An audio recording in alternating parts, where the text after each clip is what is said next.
Assalamualaikum warahmatullahi wabarakatuh. Jadi kami dari kelompok 3 kelas 12A ingin mempresentasikan tentang laporan penelitian pertumbuhan tanaman pada situs Plant Grow. Sebelumnya izinkan kami memperkenalkan diri terlebih dahulu. Perkenalkan, nama saya Naskar Ramadianti dari absen 25. Nama saya Angga Murzaki dari absen 4. Nama saya Imelda Dorotua dari absen 13. Nama saya Julia Belarisa dari absen 17.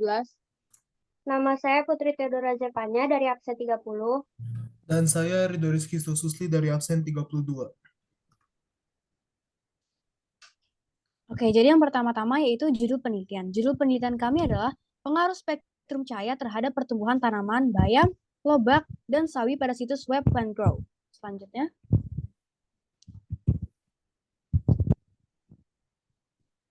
Yakni bab 1 pendahuluan. Jadi yang pertama-tama adalah latar belakang. Pertanyaannya, warna spektrum cahaya mana yang paling penting untuk pertumbuhan tanaman? Nah, fotosintesis adalah proses di mana tanaman menggunakan energi cahaya, air, dan karbon dioksida untuk menghasilkan makanan. Tanaman menggunakan makanan yang mereka buat untuk pertumbuhan dan untuk menjalankan proses kehidupan lainnya. Sinar matahari adalah sumber energi alami untuk fotosintesis. Cahaya putih dari matahari adalah campuran dari semua warna spektrum cahaya seperti merah, jingga, kuning, hijau, biru, dan ungu. Cahaya dapat diserap atau dipantulkan oleh zat yang disebut pigmen. Sebagian besar tanaman berwarna hijau karena pigmen klorofil memantulkan cahaya hijau dan kuning dan menyerap warna lain dari spektrum tersebut. Next. Di lab virtual ini, kami akan melakukan percobaan untuk menyelidiki warna spektrum cahaya apa yang menyebabkan pertumbuhan tanaman paling banyak. Anda akan menghitung pertumbuhan tanaman dengan mengukur tinggi setiap tanaman di bawah warna cahaya yang berbeda. Anda akan membandingkan pengukuran ini dan menafsirkan grafik yang menentukan warna spektrum mana yang menyebabkan pertumbuhan tanaman paling banyak. Next.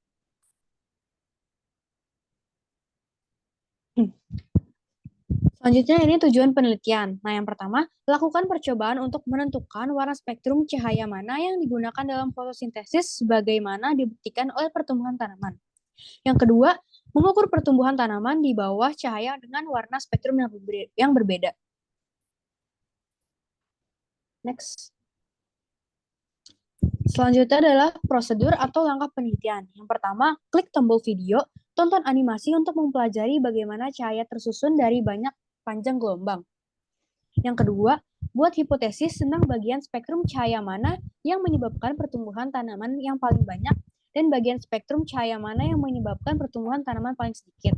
Asumsikan bahwa semua kondisi atau kandungan tanah, ketersediaan air, dan viabilitas benih sama untuk setiap benih saat tumbuh. Satu-satunya variabel adalah warna cahaya. Nyatakan hipotesis Anda di jurnal.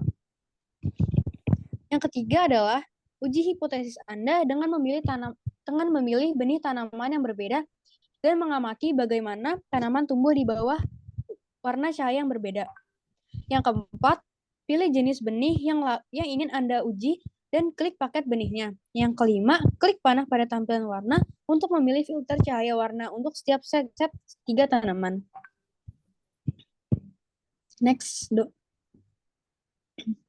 Yang keenam, mulai percobaan dengan mengklik saklar lampu posisi nyala.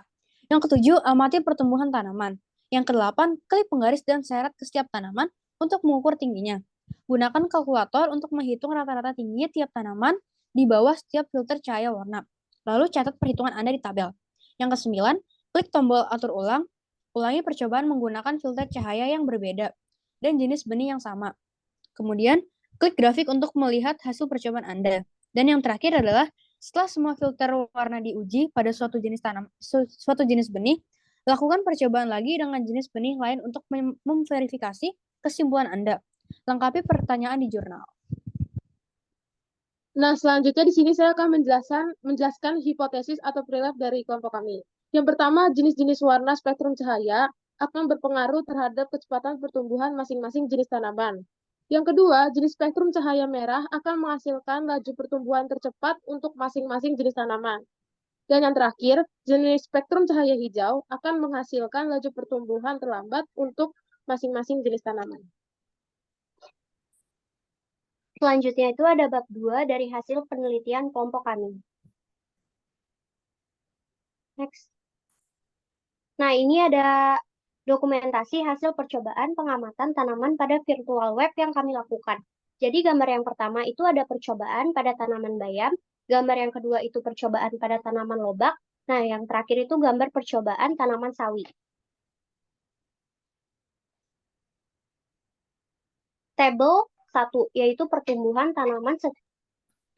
setiap tanaman dengan jenis spektrum warna yang berbeda, yaitu tanaman bayam. Jadi tanaman bayam yang menggunakan spektrum warna merah itu rata-ratanya 18,83 cm.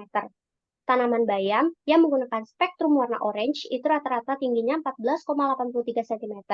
Tanaman bayam yang menggunakan spektrum warna hijau itu rata-rata tingginya 2 cm. Tanaman bayam yang menggunakan spektrum warna biru rata-rata tingginya 19 cm. Dan yang terakhir, tanaman bayam yang menggunakan spektrum warna ungu itu tingginya 16 cm. Nah, selanjutnya, untuk lanjutan tabel nomor 1, kami juga mempunyai tanaman lobak yang dari tabel ini masing-masing menunjukkan rata-rata dari masing-masing tinggi akhir tanaman lobak setelah dikenai beberapa spektrum warna yang berbeda. Jadi seperti yang bisa kalian lihat di sini, spektrum warna merah adalah spektrum warna yang menghasilkan tinggi akhir paling tinggi pada tanaman lobak, yang disusul spektrum warna biru dan diikuti oleh spektrum warna ungu, lalu spektrum warna oranye, dan terakhir spektrum warna hijau. Next. Untuk selanjutnya, tanaman sawi ini seperti yang dari tabel ini menunjukkan rata-rata dan rata-rata tinggi akhir dari tanaman sawi ini. Setelah dikenai oleh beberapa jenis spektrum warna yang berbeda, bisa dilihat dari di sini. Untuk tanaman sawi tidak seperti tanaman lobak yang tadi, yang telah dijelaskan. Spektrum warna biru ini menghasilkan tinggi akhir paling tinggi yaitu 12 cm, yang diikuti oleh paling tinggi yang kedua yaitu warna merah 11 cm. Lalu selanjutnya kita punya spektrum warna ungu 8 cm, diikuti lagi oleh spektrum warna oranye 6 cm, dan terakhir spektrum warna hijau yaitu 3 cm. Nah, untuk tabel yang kedua ini, tinggi rata-rata semua jenis tanaman dengan jenis spektrum warna berbeda, semua jenis rata-rata bayam, dari tinggi rata-rata bayam, tinggi rata-rata lobak, tinggi rata-rata sawi dari warna merah, oranye, hijau, biru, dan ungu. Next. Oke, selanjutnya di sini kita punya grafik batang. Jadi di grafik batang ini kita sudah membeda-bedakannya menjadi beberapa jenis tanaman, yaitu bayam, lobak, dan sawi. Nah, kami juga sudah membedakan jenis-jenis batang pada grafik batang tersebut berdasarkan spektrum warna yang sudah kami ujikan ke dalam jenis-jenis tanaman tersebut. Di sini kita punya merah, oranye, hijau, biru, dan ungu. Dan untuk sumbu Y-nya, kita memiliki laju pertumbuhan yang kami tulis dalam satuan sentimeter. Dimulai dari 0, 2,5, 5,0, 7,5, 10, 12,5, 15,0, dan terakhir kita mempunyai angka 17,5.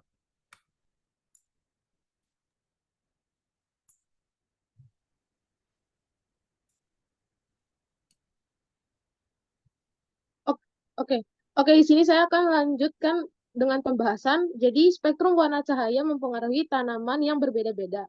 Dari data yang sudah kami kumpulkan di lab virtual penelitian selama 30 hari, dapat kita lihat bahwa dari tabel tersebut, warna merah memiliki rangsangan tumbuh lebih cepat dibandingkan 4 warna lainnya, disusul dengan warna biru, ungu, orange, dan terakhir hijau.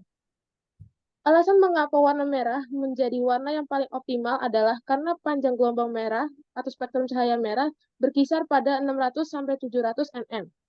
Pigmen klorofil dalam daun tanaman paling efektif menyerap cahaya pada rentang panjang gelombang tersebut, sehingga penting untuk fotosintesis dan produksi energi. Cahaya merah mempengaruhi fotoreseptor dalam tanaman yang dikenal sebagai phytochromes. Phytochromes adalah molekul yang membantu tanaman merespon perubahan cahaya dan mereka sensitif terhadap cahaya merah. Phytochromes ini mempengaruhi berbagai aspek pertumbuhan tanaman, seperti perkecambahan, pengaturan panjang hari, dan pembungaan. paparan cahaya merah dapat merangsang phytochromes untuk memicu respon pertumbuhan yang lebih baik.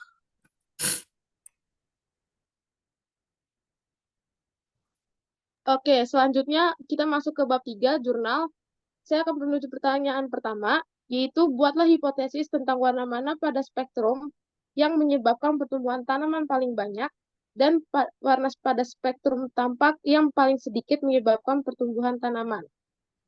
Hipotesis kami itu yang pertama, jenis warna spektrum cahaya akan berpengaruh terhadap kecepatan pertumbuhan masing-masing jenis tanaman. Hipotesis yang kedua, spektrum cahaya merah akan menghasilkan laju pertumbuhan tercepat, dan yang terakhir, spektrum cahaya hijau akan menghasilkan laju pertumbuhan paling lambat untuk masing-masing jenis tanaman. Pertanyaan kedua, bagaimana Anda menguji hipotesis Anda? Variabel manakah yang Anda uji dalam eksperimen Anda dan variabel manakah yang Anda ubah untuk membandingkan hasil pertumbuhan Anda? Nah, di sini kami mengatas hipotesis kami dengan cara melakukan simulasi penanaman beberapa jenis tumbuhan berupa bayam, lobak, dan sawi dengan berbagai jenis spektrum cahaya di web Pine-Grove milik Kemendikbud. Berikut adalah daftar variabel yang kami gunakan untuk membandingkan hasil pertumbuhan jenis tanaman kami. Yang pertama, variabel yang dikendalikan yaitu ada umur tanaman, jenis tanaman, ukuran pot, jenis tanah yang digunakan, durasi penyinaran, dan suhu atau kelembapan. Dan yang kedua, variabel yang diubah-ubah yaitu jenis warna spektrum cahaya. Nah, pertanyaan ketiga, analisis hasil percobaan Anda. Apakah data Anda mendukung hipotesis Anda? Jelaskan jika Anda melakukan pengujian dengan lebih dari satu jenis benih. Dan jelaskan perbedaan atau persamaan yang Anda temukan di antara jenis tersebut. Ya, jadi data-data yang kami kumpulkan mendukung hipotesis kami bahwa jenis spektrum cahaya akan berpengaruh pada kecepatan pertumbuhan masing-masing tanaman.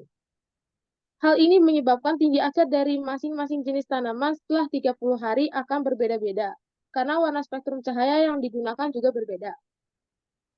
Lalu persamaan yang kami temui pada semua jenis tanaman yaitu cahaya hijau menyebabkan kecepatan pertumbuhan yang paling lambat bagi semua jenis tanaman, karena jika semua tinggi-tinggi akhir ketiga jenis tanaman dirata-ratakan, itu menghasilkan 2 cm.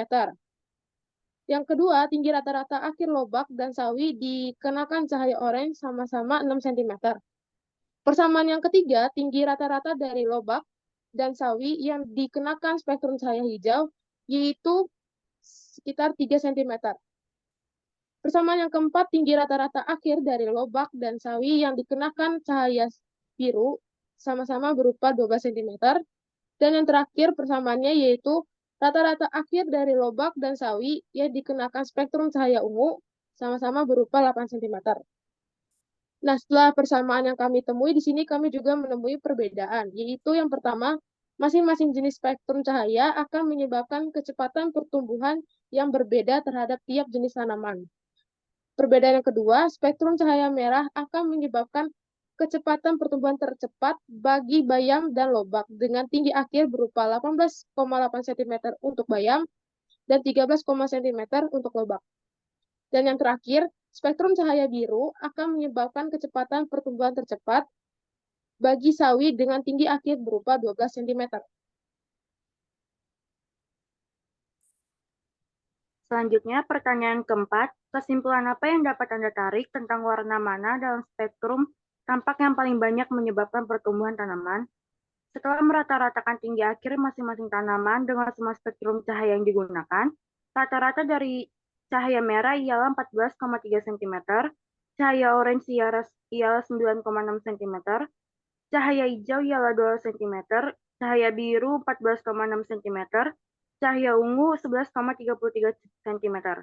Maka dapat disimpulkan bahwa cahaya merah adalah jenis spektrum cahaya yang menyebabkan pertumbuhan tercepat pada kejenis tanaman tersebut. Next. Pertanyaan kelima, mengingat cahaya putih mengandung semua warna spektrum, hasil pertumbuhan apa yang Anda harapkan di bawah cahaya putih? Di bawah spektrum cahaya putih, pertumbuhan yang kami harapkan adalah pertumbuhan tiap-tiap jenis tanaman yang baik dan seimbang, seperti produksi klorofil yang baik untuk fotosintesis, perkembangan yang kuat dari batang dan daun, serta pembentukan buah dan bunga yang normal. Next.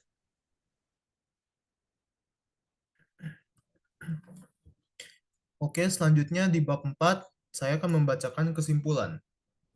Jadi pertama untuk kesimpulan, adanya pengaruh jenis-jenis warna spektrum cahaya terhadap kecepatan pertumbuhan masing-masing jenis tanaman, yaitu bayam, lobak, dan sawit. Lalu untuk kesimpulan keduanya, spektrum cahaya merah dan biru akan menghasilkan laju pertumbuhan tercepat untuk masing-masing jenis tanaman.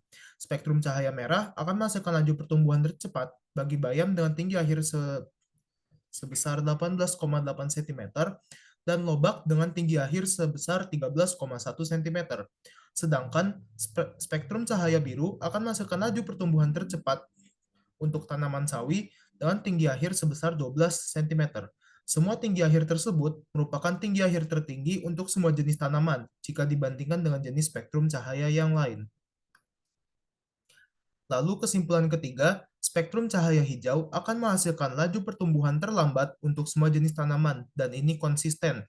Hal ini dibuktikan dengan tinggi akhir masing-masing tanaman yang berupa bayam 1 cm, lobak 3 cm, dan sawi 3 cm. Semua tinggi akhir tersebut merupakan tinggi akhir terpendek untuk semua jenis tanaman jika dibandingkan dengan jenis spektrum cahaya yang lain. Oke, dan selanjutnya saya akan membacakan saran. Jadi, hendaknya tingkat intensitas pencahayaan dari tiap spektrum cahaya juga dipertimbangkan sebagai salah satu variabel yang dapat diubah, sehingga kita dapat melihat keefektifan dari masing-masing spektrum cahaya jika intensitas cahayanya ditingkatkan atau diturunkan. Jadi, maksud kami di saran ini adalah misalnya jika cahaya merah kita turunkan intensitas cahayanya, maka apakah tinggi akhir dari tanaman tersebut masih akan tetap menjadi tinggi akhir tertinggi. Begitu juga dengan spektrum cahaya warna hijau. Jika spektrum warna hijau itu intensitas cahayanya menjadi lebih tinggi daripada spektrum cahaya yang lain, apakah tinggi akhir dari tanaman yang dikenakan spektrum cahaya hijau akan tetap menjadi tinggi tanaman terpendek. Lalu selanjutnya ada daftar pustaka. Jadi dari sini kami akan menunjukkan beberapa sumber-sumber yang kami baca untuk membuat laporan jurnal ilmiah kami kali ini. Dan terima kasih untuk perhatiannya. Terima kasih untuk perhatiannya. Mohon maaf bila kami ada salah kata. Wassalamualaikum warahmatullahi wabarakatuh.